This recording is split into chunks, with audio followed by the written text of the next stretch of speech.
Pernahkah kalian bertanya kenapa ada media pembelajaran yang sangat efektif digunakan di kelas, sementara ada juga yang justru membingungkan peserta didik? Jawabannya seringkali terletak pada proses pengembangannya.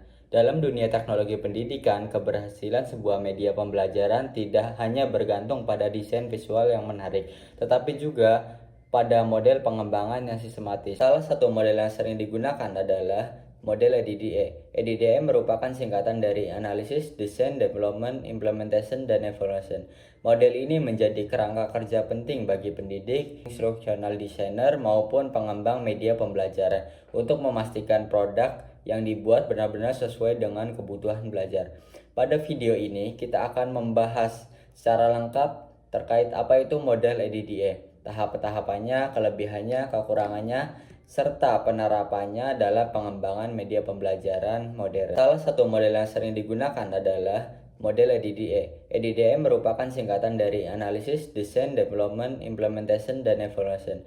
Model ini menjadi kerangka kerja penting bagi pendidik, instructional designer, maupun pengembang media pembelajaran untuk memastikan produk yang dibuat benar-benar sesuai dengan kebutuhan belajar. Pada video ini, kita akan membahas secara lengkap terkait apa itu model EDDA, tahap-tahapannya, kelebihannya, kekurangannya, serta penerapannya dalam pengembangan media pembelajaran modern. Tahap pertama adalah analisis.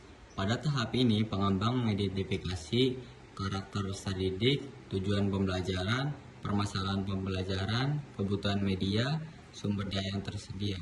Contohnya, jika mahasiswa kesulitan memahami materi statistik, maka perlu dianalisis apakah masalahnya berasal dari metode penyampaian, kurangnya visualisasi, atau minimnya interaktivitas. Hasil analisis menjadi fondasi utama. Jika analisis salah, maka media yang dikembangkan beresiko tidak relevan. Karena itu, tahap ini sering dianggap sebagai penentu arah seluruh proses pengembangan. Tahap kedua adalah desain atau perancangan. Di sini pengembang mulai menyusun tujuan pembelajaran spesifik, strategi penyampaian materi, struktur konten, storyboard, desain tampilan, dan instrumen evaluasi.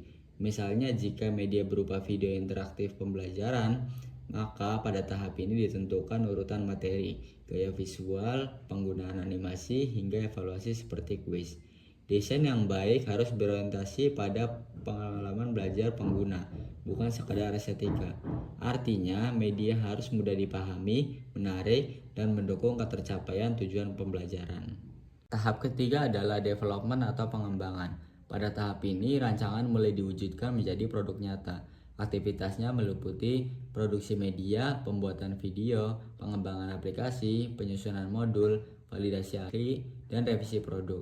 Contohnya, jika sebelumnya dirancang media pembelajaran berbasis video animasi, maka pada tahap ini dilakukan proses editing, perekaman suara, animasi, dan penyempurnaan.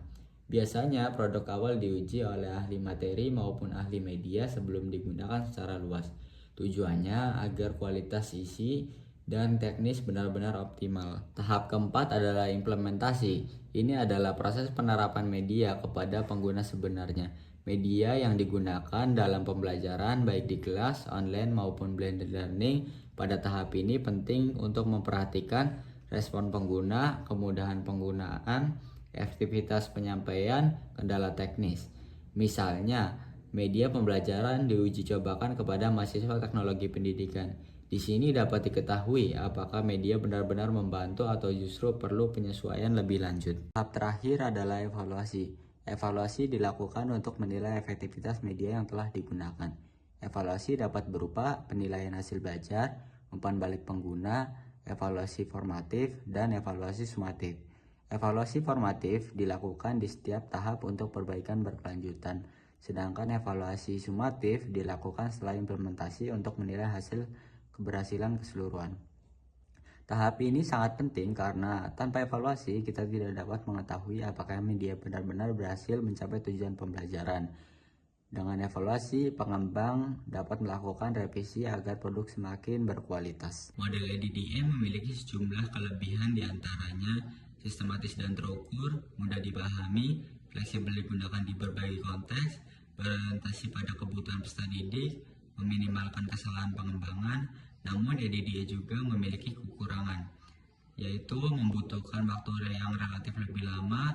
Proses bisa terasa kaku jika diterapkan terlalu linear, membutuhkan analisis mendalam, kurang cepat untuk proyek dengan waktu singkat. Meski demikian, jika diterapkan dengan adaptif, EDDA tetap menjadi model yang sangat efektif. Di era digital saat ini, EDDA tetap relevan dalam pengembangan e-learning, video pembelajaran, aplikasi edukasi, LMS, microlearning, media interaktif berbasis AI.